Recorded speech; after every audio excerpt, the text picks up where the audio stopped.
Would you guys welcome my friend Louie Giglio?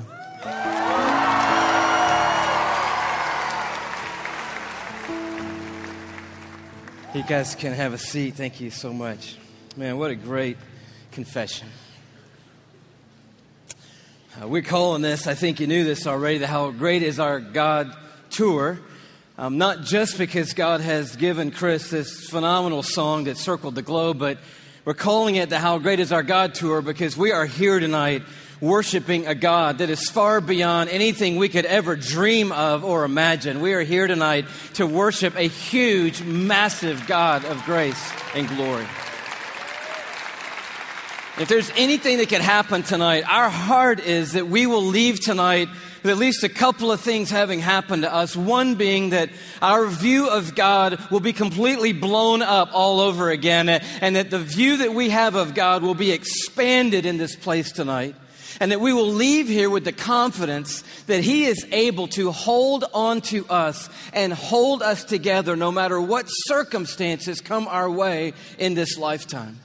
And if you were with us on the Indescribable tour, we sort of took a swing at that first part, looking at the bigness of God and the greatness of the universe. Anybody make it out to the Indescribable tour, by the way? A few of you guys were there.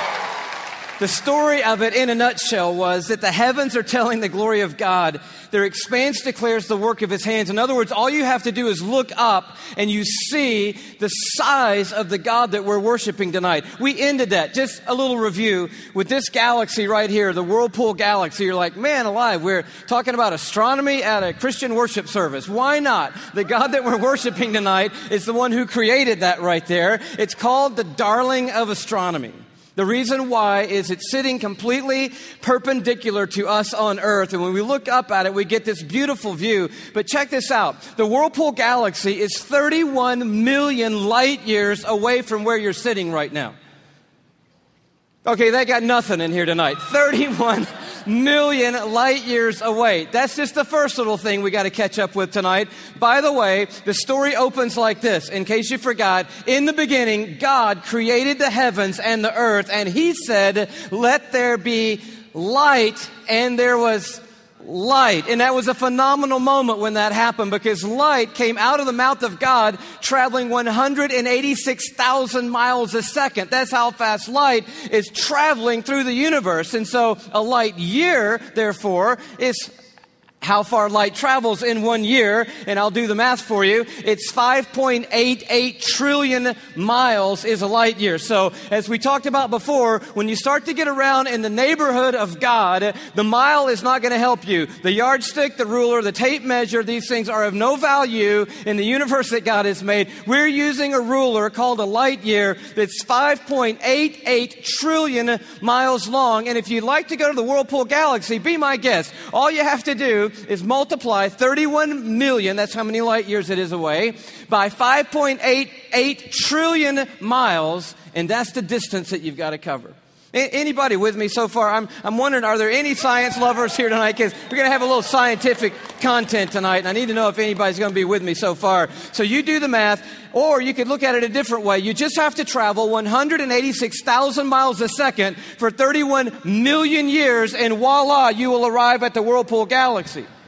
Second thing that's pretty stunning, given that our God made that, is it contains 300 billion stars. In that one galaxy, 300 billion stars. And it is one of hundreds of billions of other galaxies in the known universe that God has made. And it just reminds us all over again tonight, man, this God that we're singing to tonight, He's enormous. He's bigger than anything we've ever dreamed of. He's bigger than our wildest imagination of Him. But we ended by looking inside that thing, and this is pretty stunning. Those of you who've seen it remember, but the Hubble Space Telescope is circling the Earth at 360 miles above the Earth, and it takes amazing images of these galaxies and other phenomenon of the cosmos, and it looked into that white core of the Whirlpool Galaxy, and lo and behold, there is a black hole in there. And we'd never seen it before until Hubble could take an image of it, and I found this on NASA's site, hubblesite.org. This is what Hubble sent back to us from 31 million light years away from the black hole core of the Whirlpool Galaxy. They send us back this image right here, and it's just crazy. It's crazy. It's the glory of God, the grandeur of God. It's the grace of God and the mercy of God everywhere we look. It's the imprint of God in all of creation, everywhere we turn. And tonight we just want to begin with the bigness of God, the grandeur of God all over again. We're going to do it by looking at 4 stars. Can you handle 4 stars tonight? The first one's easy because there's just one star in our solar system, and that star is called the sun. Thank you very much. Yes, it's our own star. It's there's an image of it for you, by the way. It's a little more fierce than we often think. It's 10,000 degrees Fahrenheit on the surface, but what I want you to see about it is how big it is.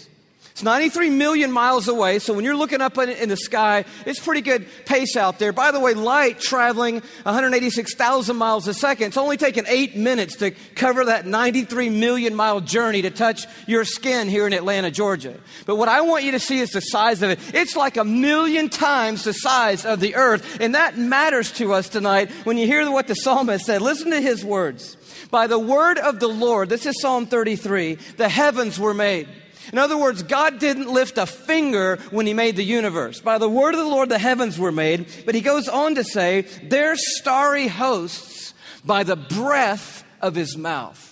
So we're looking at something so intense that we don't want to get any closer than 93 million miles away, which is what we are right now. And then we read that God just breathes out stars. It's crazy to think about it. 1,000,000 times the size of the earth. So here's a little perspective that sort of changed my life. If the earth were the size of a golf ball, okay, the sun would be 15 feet in diameter.